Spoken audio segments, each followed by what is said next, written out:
Hey guys, and welcome back to my channel. So karon is another guitar tutorial request. So karon is request siya ni Mr. Ryan Alfie or Talia. So ang iyang request is Pinangga by Station Avenue.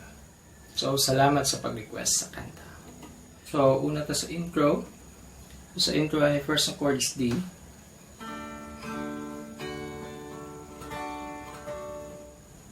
Then after niya is D slash C sharp. So D nga chord, C sharp ang bass.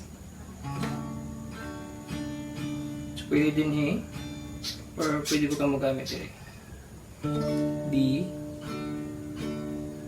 Slide lang siya. D slash C sharp. Sunod na niya is G. Then A.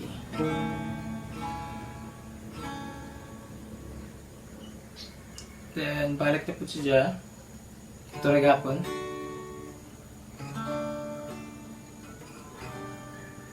Then, A.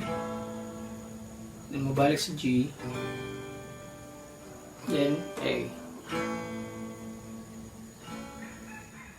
So, kanin siya is blocking sa original. So, sa ato kanin is for beginners man. So, ato na silang i-strumming na lang. Then, ang strumming yan niya is nga ni.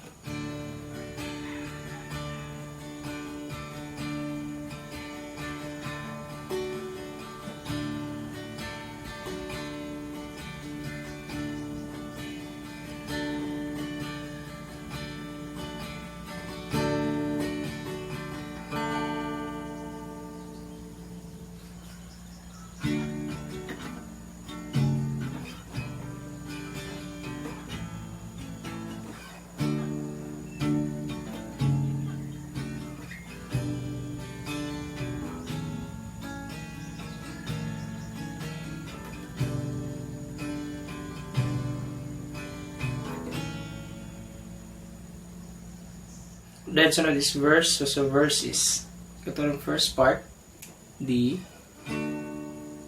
slash C sharp, then G, niya A.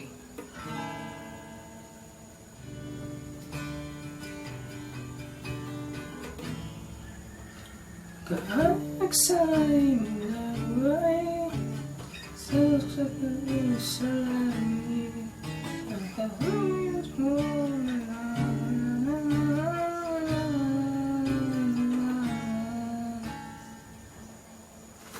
Next na part is ang refrain. So sa refrain is B minor, niya A, sunod is B minor, niya mo G.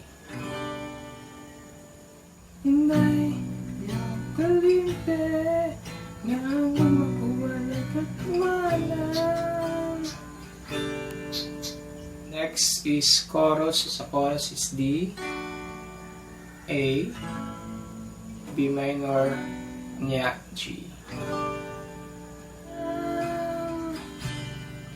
Is Pinangga, ayaw mawala. La la la la la la, hula hula.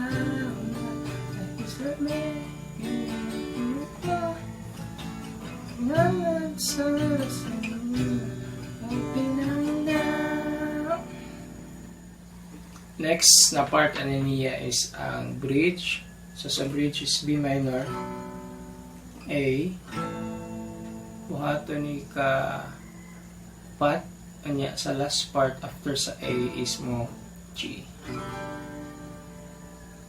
O Pinangga, Pinangga, Pinangga, Pinangga.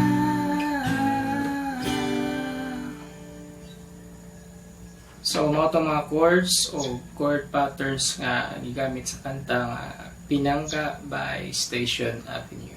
So, thank you for watching and see you next time.